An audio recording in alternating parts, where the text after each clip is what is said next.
Selamat pagi anak-anak. Pagi ini kita bertemu dalam tema 7 subtema 1 PB3 untuk kelas 6. Adapun tujuan pembelajaran kita, yang pertama kalian mampu mengidentifikasi nilai-nilai ketuhanan dalam kehidupan dengan benar. Lalu kalian mampu mengidentifikasi peran Indonesia di ASEAN dalam bidang ekonomi dengan benar. Dan yang terakhir, kalian mampu mengidentifikasi unsur-unsur pokok dalam pidato dengan benar. Mari anak-anakku, kita memasuki pembelajaran kali ini. Pemimpin yang baik akan memperhatikan kepentingan seluruh anggota yang dipimpinnya. Pemimpin yang baik juga akan selalu mengajak anggotanya berbuat baik. Di sini Ibu memiliki sebuah teks bacaan Pak Abdi. Pak Abdi adalah seorang pemimpin, yaitu sebagai ketua RT. Dalam teks bacaan ini, nilai-nilai yang dimiliki Pak Abdi yaitu nilai-nilai ketuhanan dalam kehidupan sehari-hari dan kerukunan beragama. Manfaat yang diperoleh penduduk dari program atau kegiatan Pak Abdi adalah kebebasan untuk hidup berkarya dan hidup rukun. Nah, Pak Abdi sudah mengamalkan nilai-nilai ketuhanan dalam kehidupan sehari-hari, yaitu dengan mempunyai sikap toleransi dalam kehidupan masyarakat, mensyukuri nikmat Tuhan. Kita dapat meneladani dari Pak Abdi ini, yaitu bahwa beliau adalah sosok pemimpin yang memperhatikan kepentingan seluruh anggota yang dipimpinnya. Nah, anak-anak, Pak Abdi telah menunjukkan nilai ketuhanan dalam masyarakat. Apa saja bentuk penerapan nilai ketuhanan dalam kehidupan sehari-hari? Itu yang pertama, percaya dan takwa terhadap Tuhan Yang Maha Esa. Dan yang kedua, mengembangkan sikap menghormati dan bekerja sama antar pemeluk agama dan penganut kepercayaan yang berbeda-beda terhadap Tuhan Yang Maha Esa. Yang ketiga, membina kerukunan hidup di antara sesama umat beragama dan kepercayaan terhadap Tuhan Yang Maha Esa. Yang keempat, agama dan kepercayaan terhadap Tuhan Yang Maha Esa adalah masalah yang menyangkut hubungan pribadi manusia dengan Tuhan Yang Maha Esa. Yang kelima, mengembangkan sikap saling menghormati, kebebasan menjalankan ibadah sesuai agama dan kepercayaan masing-masing. Dan yang keenam, tidak memaksakan suatu agama dan kepercayaan terhadap Tuhan Yang Maha Esa kepada orang lain. Nah, dalam nilai-nilai ini kita dapat mengidentifikasikan bahwa penerapan nilai-nilai ketuhanan dalam kehidupan sehari-hari yaitu taat beribadah, mau berteman dengan teman yang berbeda agama, menghormati perayaan hari besar agama lain, dan toleransi. Pelaksanaan kehidupan beragama di lingkungan sekitar kita yang tidak terganggu kegiatan ibadahnya semua pemeluk agama dan saling tolong-menolong meskipun berbeda agama. Negara kita menjunjung penerapan nilai-nilai ketuhanan. Bagaimana hubungan kita dengan negara lain? Negara kita berperan aktif dalam kerjasama antar negara, misalnya negara-negara ASEAN. Perhatikan kembali peta Asia Tenggara berikut. Tentunya kalian pernah mempelajari ASEAN pada semester 1 yang lalu. Kita ulang kembali tentang ASEAN.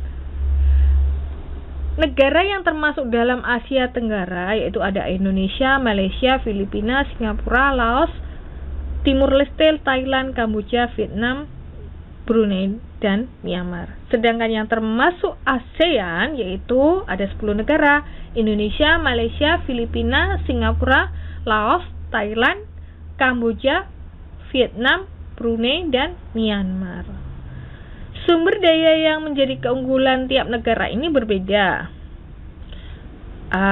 Sumber daya unggulan negara Indonesia ada rempah-rempah, Ada beras, teh, kopi, kelapa sawit, karet, tebu, minyak bumi, gas alam, emas, timah, dan tembaga. Sedangkan di Malaysia, sumber daya unggulannya yaitu padi, jagung, gula, kopra, buah-buahan, tembaga, emas, perak, biji besi, dan keramik.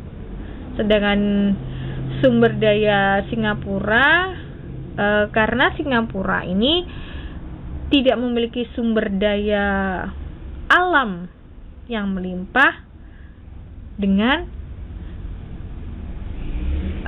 seperti negara-negara lain. Namun Singapura menjadi negara yang maju karena Singapura menjadi negara transit untuk persinggahan penerbangan udara, sehingga maju dengan juga didukung teknologinya. Sedangkan sumber daya alamnya tidak memiliki seperti negara-negara lain. Kalau di Laos ada kayu jati dan cendana. Di Thailand ada beras, jagung, tebu, ubi-ubian, karet, cengkeh. Lalu ada tembaga, minyak bumi, gas alam. Sedangkan Kamboja juga terkenal dengan sumber daya alamnya yaitu karet, beras, ubi, gas alam, minyak bumi, dan batu permata. Lalu di Brunei Darussalam terkenal dengan sumber daya alam minyak buminya, gas alam, kelapa sawit, dan karet. Sedangkan di Myanmar juga ada tembaga, emas, timah, seng, perak, batu permata, gas alam, dan nikel. Nah, produk yang dihasilkan dan diekspor tiap negara anggota ASEAN itu berbeda-beda, dan negara tujuannya juga ke luar negeri supaya mendapatkan devisa negara. Misalkan Indonesia, minyak bumi, gas alam, olahan makanan, kelapa sawit, kayu itu diekspor ke Amerika Serikat, kemudian Jepang, India, Singapura. Lalu negara lain juga mengekspor hasil sumber daya alamnya ke negara-negara lain. Nah, anak-anak, di sini peran Indonesia di bidang ekonomi yaitu mendukung terbentuknya masyarakat ASEAN atau MEA. Kemudian ikut serta berperan dalam lumbung padi ASEAN. Ikut serta dalam melakukan kerjasama di sektor industri. Salah satunya ASEAN Aceh Fertilizer Project. Indonesia sebagai salah satu pelopor dan pendiri Organisasi Kerjasama Ekonomi Antar Negara sebagai tuan rumah KTT berperan aktif dalam AFTA, ASEAN Free Trade Area.